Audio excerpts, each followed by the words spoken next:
ವಾಸುದೇವಂ ನಿರಂಜನಂ ಇಂದಿರಾಪತಿ ಮಾತ್ಯಾದಿ ವರದೇ ಶವರಪ್ರದಂ. ಈಗ ನಾಲ್ಕನೇ ಶ್ಲೋಕ ಯಾವ್ದ?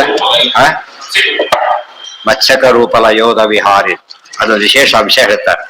ಯಾವ್ದು ಮುಗಿತು ಈಗ? ಕೇಶವ ಕೇಶವ ಅಂದ್ರೆ ಯಾವ ವಿಷಯ ಮುಗಿದಾಗಾಯ್ತು? ಮಾಸ ನಿಯಾಮಕ ರೂಪಗಳ ವಿವರಣೆ ಆಯ್ತು. ಈಗ ಯಾವ್ದು ದಶಾವತಾರ ವರ್ಣನೆ ಆಗ್ಬೇಕು. ದಶಾವತಾರ ವರ್ಣನೆ ಮಾಡ್ತಾ ಇದ್ದಾರೆ. ಇಲ್ಲೊಂದು ಸಮಸ್ಯೆ ಇದೆ. ಏನಂದ್ರೆ ನೋಡಿ, ಸುಮ್ಮನೆ ನೋಡಿದ್ರೆ ಗೊತ್ತಾಗೋದಿಲ್ಲ. ಮತ್ಸ್ಯಾವತಾರ ಸರಿಗೆ 10 ಹೇಳ್ಬಿಡ್ತಾರೆ. ಆದ್ರೆ ಕೃಷ್ಣ ಸ್ತೋತ್ರ ಜಾಸ್ತಿ ಇದೆ.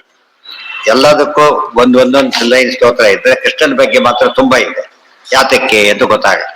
ಕೆಲವು ಪಾಠಗಳಲ್ಲಿ ಮೊದಲೇ ಅದು ಪ್ರಿಂಟ್ ಆಗಿಬಿಟ್ಟು ಉಳಿದ ಮತ್ಸ್ಯ ಆ ರೀತಿ ಬರೋದು. ವಿಶ್ವಪತಿ ತೀರ್ಥರು ಬರೀತಾರೆ. ಒಂದು ದಿವಸ ಬೆಳಗ್ಗೆ ಆಚಾರ್ಯ ಏನ್ ಮಾಡಿದ್ರು, ಉಡುಪಿಯಿಂದ ಮಲ್ಪೆ ಕಡೆ ಹೊರಟರು. ಹೋಗ್ಬೇಕಾದ್ರೆ ಒಂದೇ ಸದಾನಂದ ಹೇಳ್ತಾ ಹೊರಟರು. ನಮಗೆ ಹೋದ್ರೆ ಇಡೀ ದ್ವಾಸಿ ಎಲ್ಲ ಬೋದೋಗ್ಬಿಡುತ್ತೆ. ಅವ್ರು ಫಾಸ್ಟ್ ಆಚಾರ್ಯ, ಗೊತ್ತಾಯ್ತಾ? ಇವತ್ತು ಕೆಲವೆಲ್ಲ ಹೇಗೆ ಮಾಡಿದಾರೆ ಗೊತ್ತಾ? ಒಂದು ಸೆಕೆಂಡ್ನಲ್ಲಿ ಹೋಗ್ಬರುತ್ತೆ. ಒಂದು ಸೆಕೆಂಡ್ನಲ್ಲಿ ಅಂಥದ್ದೆಲ್ಲ ಮಾಡಿದ್ದಾರೆ.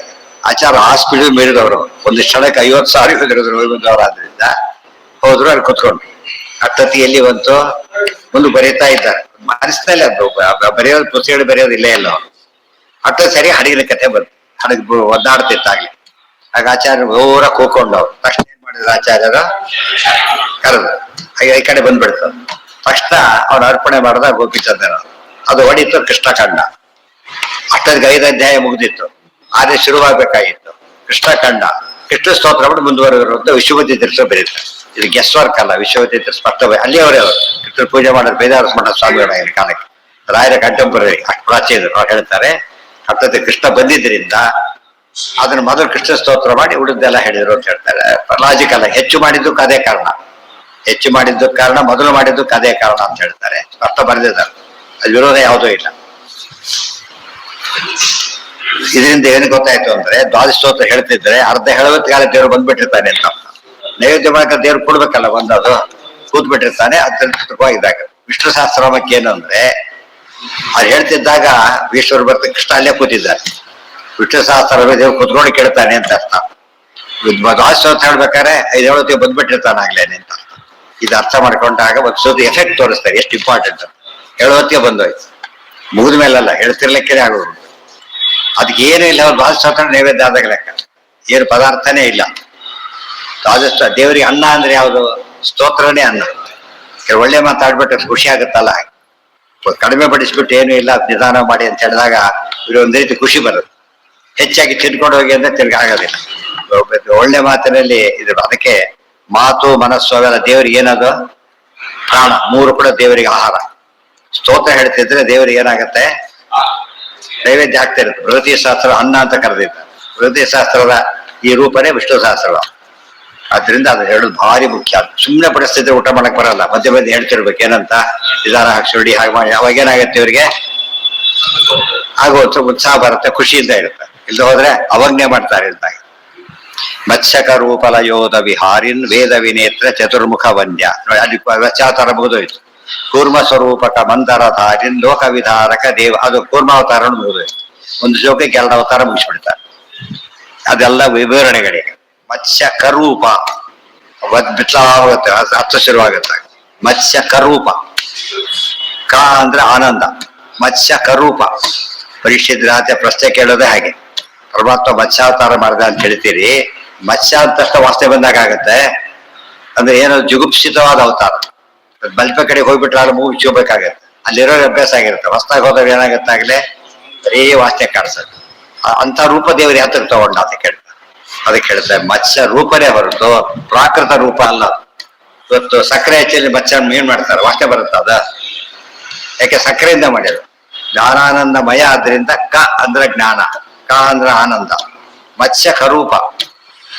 ಕರೂಪ ಆನಂದ ರೂಪನಾದವನೇ. ಆನಂದಮಯ ಅಭ್ಯಾಸ ಆದ್ದರಿಂದ ಪರಮಾತ್ಮನಿಗೆ ಮತ್ಸ್ಯ ಮೀನಿನ ಆಕಾರ ಇದೆ ಹೊರತು ಮೀನಿನ ದೋಷಗಳು ಯಾವುದೂ ಇಲ್ಲ. ಲಯೋಧ ವಿಹಾರಿನ್ ಅಲ್ಲ. ನೀರಿನಲ್ಲಿ ಮತ್ಸ್ಯ ಇರೋದು ಕಾಮನ್. ಅದೇನು ವರ್ಣನೆ ಮಾಡೋದು ಅಂತ ಕೇಳಿದ್ರೆ ಪ್ರಶ್ನೆಗಳಿಗೆ ಉತ್ತರ ಆಗ್ಬೇಕು. ನೀರಲ್ಲಿ ಮತ್ಸ್ಯ ಇರೋದು ಸರಿನೇ, ಆದ್ರೆ ಲಯೋಧ ವಿಹಾರಿ ಪ್ರಯೋದಕದಲ್ಲಿ ಇರ್ತಕ್ಕಂಥ ಮತ್ಸ್ಯ. ಪ್ರಯೋದಕದಲ್ಲಿ ಏನಿಲ್ಲ, ಯಾವ ಜಲಚರ ಕೂಡ ಇಲ್ಲ.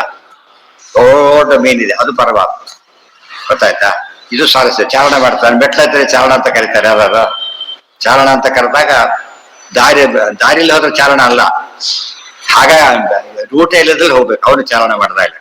ಆ ದೇವರು ಹಾಗಿದ್ದಾರೆ. ಮತ್ಸ್ಯ ಲಯೋದ ವಿಹಾರ್ಯ, ಲಯೋದಕದಲ್ಲಿ ಇದ್ದಾನೆ ಅಲ್ಲ, ವಿಹಾರ ಮಾಡ್ತಾನೆ. ಒಂದು ವಿಶೇಷ, ವಿಹಾರ ಎಂಜಾಯ್ ಮಾಡ್ತಾನೆ ಅಂತ ಹೇಳಿದ್ರೆ ದೇವ್ರ ಎಂಥವನು, ಲಯ ಇಲ್ಲದವನು ಅಂತ ಇನ್ನೊಂದು ಅರ್ಥ.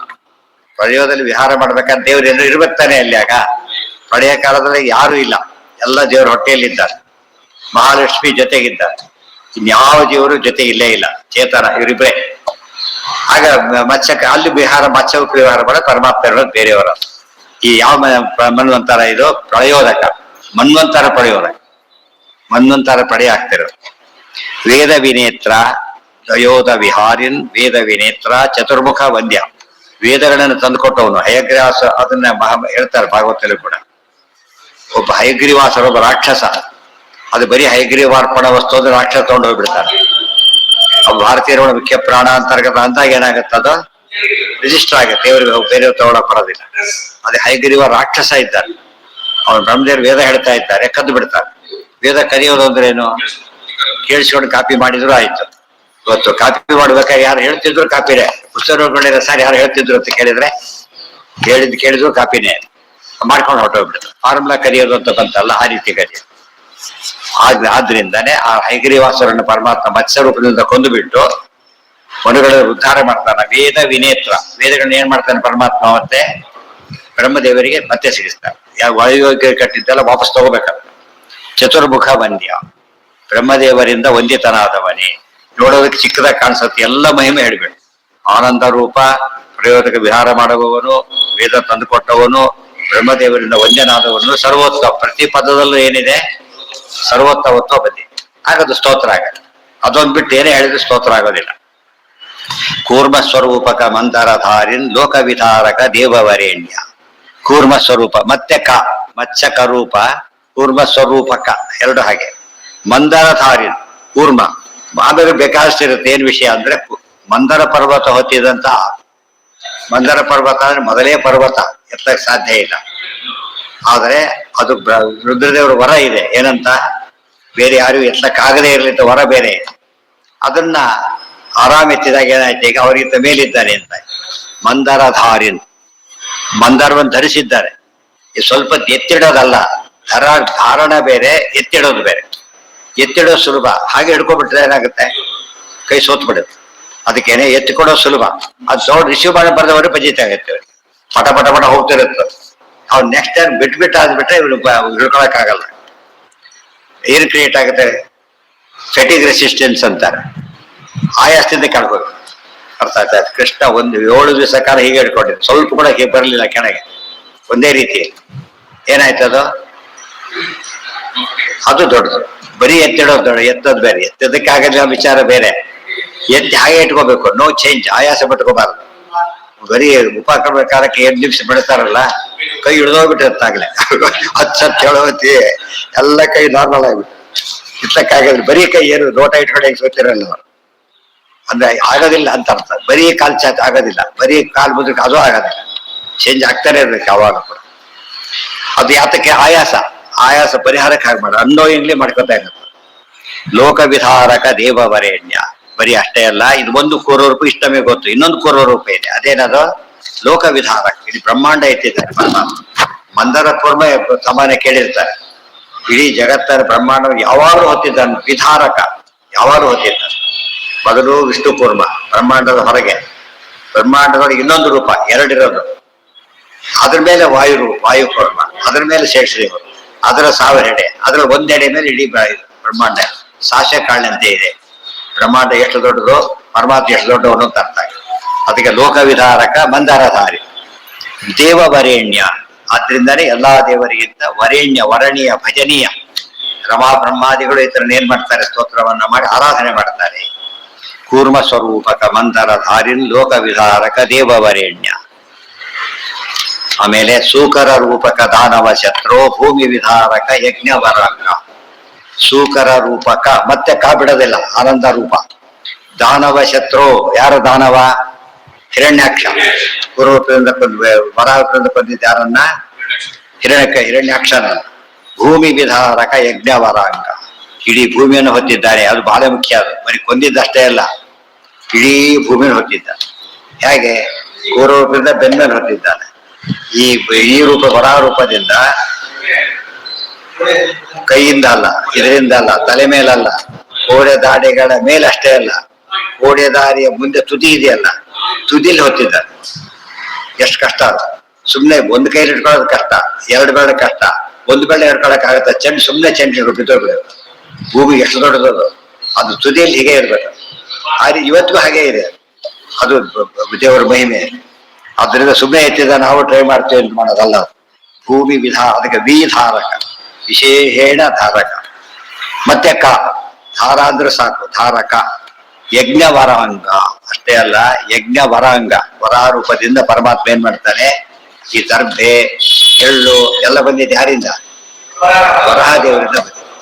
ದರ್ಭೆ ಆತ ರೋಗಗಳಿಂದ ಏನು ಬಂದವು? ಬೆವರಿನಿಂದ ಏನು ಬಂತು? ಎಳ್ಳು ಬಂತು. ಅದರಿಂದ ಯಜ್ಞ ಮಾಡಾಗಿಲ್ಲ. ದೇವ ಯಜ್ಞಕ್ಕೆ ಹೋಗ್ಬೇಕು, ಪವಮಾನ ಹೋಗಕ್ಕೂ ಬೇಕು, ಪಿತೃ ಕಾರ್ಯಕ್ಕೂ ಬೇಕು. ದೇವ ಕಾರ್ಯಕ್ಕೂ ದೇವರು ಬೇಕು, ಕೊಡಿ ಅನುಗ್ರಹ ಮಾಡ್ತಾರೆ, ಇದಕ್ಕೂ ಅನುಗ್ರಹ ಮಾಡ್ತಾರೆ, ಕಾರ್ಯ ಸೃಷ್ಟಿ ಮಾಡ್ತಾರೆ. ಯಜ್ಞ ವರಾಂಗ ಇವೆಲ್ಲ ಓದಿದಾಗ ನಮಗೇನರ್ಥ? ಈಗ ಇದು ಮಾಡಿ ಅಂತ ಹೇಳಿದ ಸರ್ಕಾರನೇ ತಾನೇ ಕೊಟ್ಟ. ಆಫೀಸಲ್ಲಿ ಏನೇ ಕೆಲಸ ಮಾಡಿದ್ರು ಕೂಡ ಕೊಡ್ತಾರೋ ಇಲ್ವೋ? ಟೇಬಲ್ ಇಲ್ಲ, ಟೇಬಲ್ ಕೊಡ್ತಾರೆ, ಚೇರ್ ಕೊಡ್ತಾರೆ, ಪೇಪರ್ ಕೊಡ್ತಾರೆ, ಪೆನ್ ಕೊಡ್ತಾರೆ, ಇಂಕಾಗಿ ಮತ್ತೆ ಇಂಕ್ ತರ್ಸ್ಕೊಳ್ಳೋ ಕೊಡ್ತಾರೆ. ಮನೆಯಿಂದ ಯಾರು ಒಯ್ಯಲ್ಲ, ಅಲ್ಲಿಂದ ಹೊರಗೆ ಹೋಗ್ತಾರೆ ಹೊರತು ಅಲ್ಲಿಗೆ ಯಾರು ಒಯ್ಯೋದಿಲ್ಲ. ಎಲ್ಲ ಕೇಳ್ಬೇಕು, ಅವ್ರು ಡಿಮ್ಯಾಂಡ್. ಅದು ಮನೆಯಿಂದ ಯಾರು ಹೇಳಲ್ಲ, ಮನೆಯಿಂದ ತಂದು ಮಾಡು ಅಂತ ಹೇಳೋದಿಲ್ಲ. ಆಯ್ತು ಕೊಡ್ತೀವಿ ಅಂತಾರೆ ಹೊರತು ಹೇಳೋದಿಲ್ಲ. ನಿಯಮ ದೇವರು ಹಾಗೆ ಮಾಡಿದ್ದಾನೆ. ಅಂದ್ರೆ ಯಾರೇ ಕೆಲಸ ಕೊಟ್ಟರು ಕೂಡ ಕೆಲಸ ಮಾಡಕ್ಕೆ ಏನ್ ಕೊಡ್ಬೇಕು? ಅವರು ಕಾರ್ಪೆಂಟರ್ ಬರ್ತಾರೆ, ಇಲ್ಲಿ ಕೆಲಸ ಮಾಡಿ ದಾರಿ ಜಾಗ ತೋರಿಸ್ಬೇಕು ಅವರಿಗೆ. ಅದೆಲ್ಲೂ ಜಾಗ ಇಲ್ಲ ಮಾರಾಯ ಮಾಡು ಅಂತ ಹೇಳಿದ್ರೆ, ನಿಮ್ಮನೆ ಮಾಡಾಗಿಲ್ಲ, ಇಲ್ಲೇ ಮಾಡ್ಬೇಕು, ಜಾಗ ಕೊಡೋದಿಲ್ಲ. ಯಾರು ಮಾಡ್ತಾರ? ಸಾಧ್ಯ. ಅದು ಜಾಗ ಕೊಡ್ಬೇಕು, ಅಧಿಷ್ಠಾನ ಬೇಕು. ಎಲ್ಲ ಕೊಟ್ಟು ದೇವರು ಏನೇನು ಕೃಷ್ಣಾರ್ಪಣ ಅನ್ನೇ ಅಂತ ಹೇಳಿದಾನಷ್ಟೇ, ಅದನ್ನ ಅನ್ನೋದಿಲ್ಲ. ಮಠಕ್ಕೆ ಸೇವಾಕರ್ತರು ಕೊಟ್ಟಿರ್ತಾರೆ, ಕಾಲೇಜ್ ಕೃಷ್ಣಾರ್ಪಣ ಅಂದ್ರೆ ಮುಗಿದಿರ್ತಾರೆ. ಎಲ್ಲ ಅವ್ರು ಮಾಡ್ಬಿಟ್ಟಿರ್ತಾರೆ. ಅದು ದೇವರ ವ್ಯವಸ್ಥೆ ಎಲ್ಲ ಮಾಡಿರ್ತಾನೆ. ನಾವು ಆಗೋದಿಲ್ಲ ಅಂದ್ರೆ ಸರಿಯಲ್ಲ. ಮನಸ್ಸು ಕೊಟ್ರೆ ಸಾಕು. ಇವರಿಗೆ ದುಡ್ಡು ಕಾಸು ಕೊಡ್ಬೇಕು, ಏನಿಲ್ಲ. ಪ್ರಬಲಂ ಕುರು ಮಾನಸ ಮೀಶ ಕಡೆ, ಮನದೊಳಗೆ ಸುಂದರ ಪದಾರ್ಥವ ನೆನೆದು ಕೊಡೆ, ಎಲ್ಲ ಮಾಡ್ಬಿಡ್ತಾರೆ ಪರಮಾತ್ಮ. ಅದು ಮಾಡೋದಿಲ್ಲ ಅಂದ್ರೆ ಸಾಧನೆ ಮಾಡಿ ಬರೋದಿಲ್ಲ ಅಂತ. ದಾನವ ಶತ್ರು ಭೂಮಿ ವಿಧಾರಕ ಯಜ್ಞ ವರಾಂಗ ದೇವ ನೃಸಿಂಹ ಹಿರಣ್ಯಕ ಶತ್ರು ಸರ್ವ ಭಯಾಂತಕ ದೈವತ ಬಂಧು. ದೇವ ನೃಸಿಂಹ ಹಿರಣ್ಯಕ ಶತ್ರು. ಹಿರಣ್ಯಕ ಅಂದ್ರೆ ಯಾರಿಲ್ಲ? ಈಗ ಹಿರಣ್ಯ ಕಶಿಪು. ಈಗ ಅದು ಹಿರಣ್ಯಾಕ್ಷ, ಹಿರಣ್ಯ ಕಶಿಪುವಿನ ಶತ್ರುವೇ.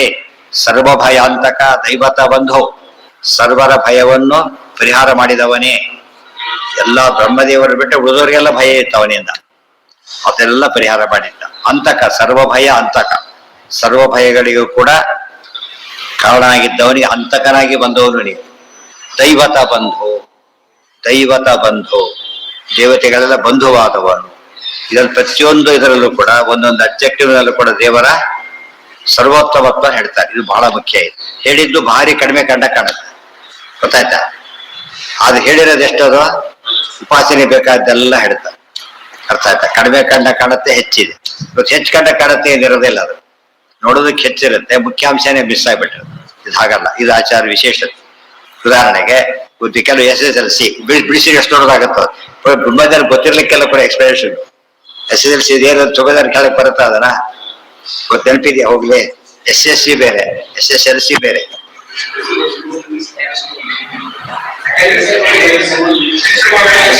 Secondary school leaving certificate, SSLC. ಗೊತ್ತಾಯ್ತು? ಅದು ಎಷ್ಟು ಕಾಂಪ್ಯಾಕ್ಟ್ ಆಗಿ ಹೇಳ್ಬೋದು. ಹೆಚ್ಚು ಹೇಳಿ ಕಡಿಮೆ ಹೇಳಿದಾಗುತ್ತೆ, ಕಡಿಮೆ ಹೇಳಿ ಹೆಚ್ಚು ಹೇಳಿದಾಗುತ್ತೆ. ಆಚಾರ್ಯ ಯಾವ ತರ ಅಡಾಪ್ಟ್ ಮಾಡ್ತಾರೆ? ಯಾವಾಗಲೂ ಶಬ್ದ ಕಡಿಮೆ ಇರುತ್ತೆ, ಅರ್ಥ ಭಾರಿ ಜಾಸ್ತಿ ಇರುತ್ತೆ. ಈ ಕ್ಯಾರಿ ಮಾಡ್ಬೇಕಾದ್ರೆ ಒಂದು 100 ರೂಪಾಯಿ ಕ್ಯಾರಿಗಳು 1 ಲಕ್ಷ ಕೊಟ್ಟು ಎಷ್ಟು ಕಟ್ಟಾಗುತ್ತೆ ಹೋಗ್ಬೇಕಾದ್ರೆ. ಮನೆಗೆ ಹೋಗಿದ ದಾರಿಯಲ್ಲಿ ಯಾರೋ ಹೋಗ್ಬಿಡ್ತಾರೆ ಈ ಮಧ್ಯೆ. ಅದನ್ನ ಕಾಂಪ್ಯಾಕ್ಟ್ ಆಗಿ ಕೊಟ್ಬಿಟ್ರೆ, ಒಂದು ಚೆಕ್ ಡ್ರಾಫ್ಟ್ ಕೊಟ್ಟು ಎಷ್ಟು ಸುಲಭ ಹೋಗ್ಯೋದು. ವ್ಯಾಲ್ಯೂಸ್ ಅಷ್ಟೇ ಇದೆ, ಸೇಫ್ಟಿ ಜಾಸ್ತಿ ಇದೆ, ಇನ್ನೊಬ್ರು ಕದಿಯಾಗಿಲ್ಲ. ಆ ರೀತಿ ಬಂದ್ರೆ ಶಾಸ್ತ್ರಗ್ರಂಥ ಯಾತಕಾಚಾರ್ಯ ಕೊಟ್ಟು ದುಡ್ಡು ಹಾಕಿ ಕೊಡ್ಲಿಲ್ಲ ಶಿಷ್ಯರಿಗೆಲ್ಲ. ದುಡ್ಡು ಕೊಟ್ಟು ಹೊಡ್ಕೊಂಡು ಹೋಗ್ಬಿಡ್ತಾರೆ ಯಾರು. ಶಾಸ್ತ್ರಗ್ರಂಥ ಮೊದಲನೇ ಗ್ರಂಥ ಹೊಡೆಯೋದಿಲ್ಲ ಯಾರು, ಮುಟ್ಟೋದೆಲ್ಲ ಹೊಡೆಯೋದೇ ಇರ್ಬಾರ್ದು. ಗ್ರಂಥಗಳು ಸೇಫ್, ಬಟ್ ಅದರಿಂದ ಎನ್ಕೇಶ್ ಆಗ್ತದೆ. ಮತ್ತು ಲೌಕಿಕ ವಿದ್ಯೆ ಓದ್ತಾನೆ, ಎಷ್ಟು ದುಡ್ಡು ಬರೋದಿಲ್ಲ ಅದರಲ್ಲಿ. ಲೌಕಿಕ ಕೋರ್ಸ್ ಎಷ್ಟು ದುಡ್ಡು ಬರುತ್ತೆ ಅಂತ ಲೌಕಿಕ ಮಾಡಿದವರೆಲ್ಲ ಗೊತ್ತಿದೆ. ಈಗ ಅಧ್ಯಾತ್ಮಕ್ಕೆ ಎಷ್ಟು ಬರುತ್ತೆ ಅಂತ ರಾಯರು ವಾದಿರಾಜರು ಗೊತ್ತು. ಎಷ್ಟೆಲ್ಲ ಕೊಟ್ಟು ಏನ್ ಅವ್ರ ಸೋರ್ಸ್ ಯಾವ್ದು ರಾಯರಿಗೆ ಇವತ್ತು? ಹರಿಪಾದ ಕಂಜರಿ ಶೇವಣ ಲಬ್ಧ ಸಮಸ್ತ ಅದು ದೊಡ್ಡದು. ಇದು ಯೋಚನೆ ಮಾಡ್ಬೇಕು. ಆ ಅರ್ಥದಲ್ಲಿ ಜ್ಞಾನಿಗಳ ದುಡ್ಡೇ ಬೇರೆ, ಮನುಷ್ಯರ ದುಡ್ಡೇ ಬೇರೆ. ದೂರ ಹೋಗ್ಬೇಕಾದ್ರೆ ಈ ದುಡ್ಡು ಒಪ್ಕೊಳ್ಳೋದೇ ಇಲ್ಲ. ಕೆಲಸತ್ತೆ ಬೋರ್ಡ್ ಫಾರ್ಮ್ ಹೋಗ್ತಾರೆ, ಕೆಲಸತ್ತೆ ರಿಯಲ್ ಎಸ್ಟೇಟ್ ಕಂಟ್ರೋಲ್ ಮಾಡ್ತಾರೆ. ಅದು ಹೆಚ್ಚೆಚ್ಚು ಸೇಫ್ ಆಗುತ್ತೆ, ಹೆಚ್ಚೆಚ್ಚು ಬೆಲೆ ಅಪ್ರಿಸಿಯೇಷನ್ ಜಾಸ್ತಿ ಇರುತ್ತೆ. ಅದಕ್ಕೇನೆ ದೇವರು ಆಚಾರ್ಯ ಕೊಟ್ಟಿದ್ದೆಲ್ಲ ಅಂಥ ಸಂಪತ್ತು ಕೊಟ್ಟಿದ್ದಾರಾದ್ರಿಂದ ನಾವೆಲ್ಲ ಆ ಸಂಪತ್ತಿನಲ್ಲೇ ಬದುಕ್ತಾ ಇರೋದು. ಸುರಾಮಂಗಳ ಅಂತ ಮಾಡಿದ್ರೆ ಟೀಕಾರ ಎಲ್ಲ ಪುಣ್ಯ ಯಾರಿಗೆ ಸೇರ್ಬೇಕೀಗ? ಅವ್ರಿಗೆ ತಾನೆ. ಆ ಪುಣ್ಯ ಬಂದು ಅದರ ಭಾರಿ ಮಲ್ಟಿಪಲ್ ಆಚಾರ್ಯ. ಇದೆಲ್ಲ ನೋಡಿದಾಗ ದೊಡ್ಡ ಸಾಧನೆ ಅಂದ್ರೆ ಅದು. ವಾಮನ ವಾಮನ ಮಾನವ ವೇಷ ದೈತ್ಯವರ ಅಂತಕ ಕಾರಣ ರೂಪ. ವಾಮನ ಸ್ತೋತ್ರ. ವಾಮನ ವಾಮನ ಮಾನವ ಹಿಂದೂ ಮಾಡಿದ್ರು. ವಾಮನ ವಾಮನ ಭಾಮನ ಬಂದೆ ಸಾಮನ ಸೀಮನ ಶ್ಯಾಮನ ಸಾನು ಅಂತ ಹಿಂದಿನ ಇದ್ರಲ್ಲಿ ಮಾಡಿದ್ರು. ಅಲ್ಲಿ ಯಾವ ರೂಪ ಮಾಡಿದ್ರು? ಅಲ್ಲಿ ಮಾಸನಿಯಾಮಕ ರೂಪ ಮಾಡಿ. ಇದು ದಶಾವತಾರದ ರೂಪ, ರಿಪಿಟೇಷನ್ ಅಲ್ಲ. ಪರಮಾತ್ಮ ರೂಪಗಳು ಭೇದ ಇಲ್ಲ, ಆದ್ರೆ ವಿಶೇಷ ಇದೆ. ಮಾಸನಿಯಾಮಕ ರೂಪ ಅದು, ದಶಾವತಾರದ ರೂಪ ಇದು. ವಾಮನ ವಾಮನ ಮಾನವ ವೇಷ ದೈತ್ಯವರ ಅಂತಕ ಕಾರಣ ರೂಪ. ವಾಮನ ವಾಮನ ಮಾನವ. ಮಾನವ ಅಂದ್ರೆ ಒಟುವಿನ ವೇಷ ಅಷ್ಟೇ, ಒಟು ಅಲ್ಲ ಪರಮಾತ್ಮ, ಒಟುವಿನ ವೇಷದಲ್ಲಿದ್ದಾನೆ. ದೈತ್ಯವರ ಅಂತ ಇನ್ನು ತಗೊಂಡ್ರೆ ಮಾನವ ವೇಷ. ನಾಣ ಮಾನವ ರೂಪದಲ್ಲಿ ಇದ್ದಾನೆ, ಆದ್ರೆ ಮಾನವನಲ್ಲ, ಮಾನವ ರೂಪ ಅಷ್ಟೇ. ದೈತ್ಯವರ ಅಂತಕ ಕಾರಣ ರೂಪ. ದೈತ್ಯವರ ಅಂದ್ರೆ ಯಾರು? ಬಲಿಚಕ್ರವರ್ತಿ. ಅವನನ್ನ ಏನ್ ಮಾಡಿದೆ? ಅಂತಕ. ಅವನ ಕೆಟ್ಟ ಪ್ರಯತ್ನ ನಾಶ ಮಾಡಿ ಉದ್ಧಾರ ಮಾಡಿದ್ದೆ. ಕಾರಣ ರೂಪ, ಎಲ್ಲದಕ್ಕೂ ಕಾರಣವಾದ ರೂಪ ನೀನು.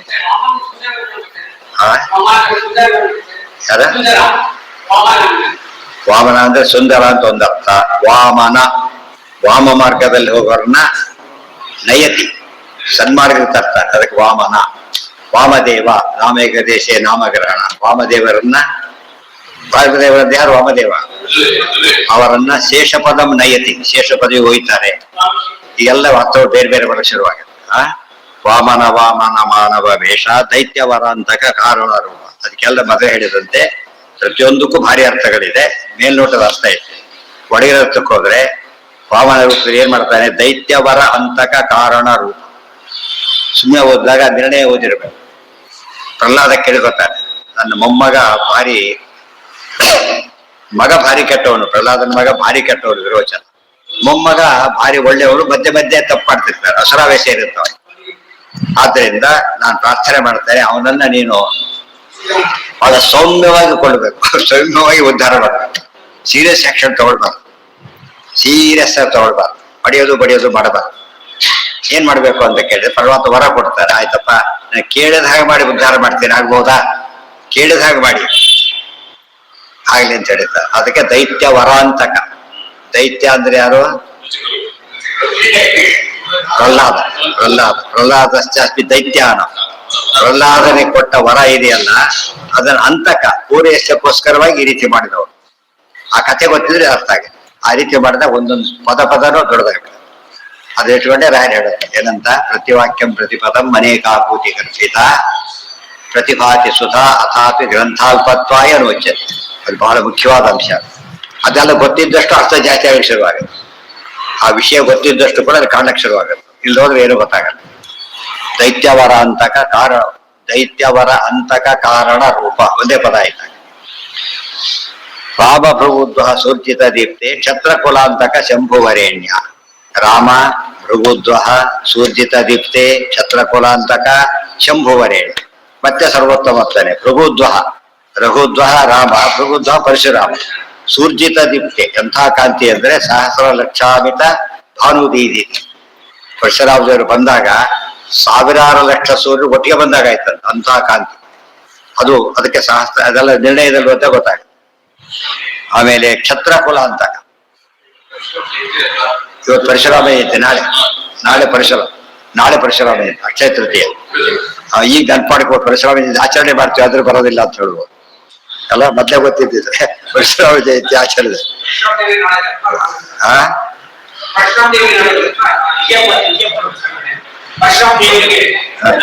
ಕೊಡ್ಬೇಕು, ಅರಿಕೆ ಕೊಡೋದು ಶ್ರೇಷ್ಠ. ಅದಕ್ಕೆ ಭಾರಿ ಹೊತ್ತು ಬೇಕಾಗಲ್ಲ, 1 hour ಬೇಕಾಗಲ್ಲ. ಅರಿಕೆ ಕೊಡೋದಕ್ಕೋಸ್ಕರ ಎಷ್ಟೊತ್ತು ಬೇಕಾಗುತ್ತೆ? ಒಂದೇ ಮಂತ್ರ ಅಷ್ಟೇ. ಆಮೇಲೆ ತಿಲತರ್ಪಣ ಯಾರಿಗೆ? ಎರಡು ಮೂರು ಪಕ್ಷ ಇದೆ ಅದು, ಗೊತ್ತಾಯ್ತಾ? ತಿಲತರ್ಪಣ ಅನ್ನೋದು ಅಕ್ಷಯ ತೃತೀಯ ಒಂದು ಯುಗದ ಆದಿ ಅದು. ಎಲ್ಲ ಯುಗಾದಿಗಳು ತರ್ಪಣ ದಿವಸಗಳಾದ್ರಿಂದ ತರ್ಪಣ ಕೊಡಬೇಕು. ಆದರೆ ಕೆಲವು ಕಡೆ ಕೆಲವು ತರ್ಪಣ ತಿಲತರ್ಪಣ ಕೊಡದೇನೋ ಕೊಡ್ಬೋದು. ಶುಭ ಕಾರ್ಯ ಏನಾದ್ರು ಇದ್ದು ಬಿಟ್ರೆ ತಿಲತರ್ಪಣ ಕೊಟ್ಟರು ಕೊಡ್ಬೋದು. ಸರ್ವಪಿತೃಗಳಿಗೂ ಕೊಡಬೇಕು, ಅದು ವಿಶೇಷ. ಈ ಕೊಡದೆ ಹೋದ್ರೆ ಈ ಬ್ರಹ್ಮಯಜ್ಞ ಅಂತ ಬಂದೇ ಬರುತ್ತೆ, ಅದು ಸಮಸ್ಯೆ ಇಲ್ಲ. ಅದ್ರ ಜೊತೆಗೆ ಇನ್ನೊಂದೇನಿದೆ,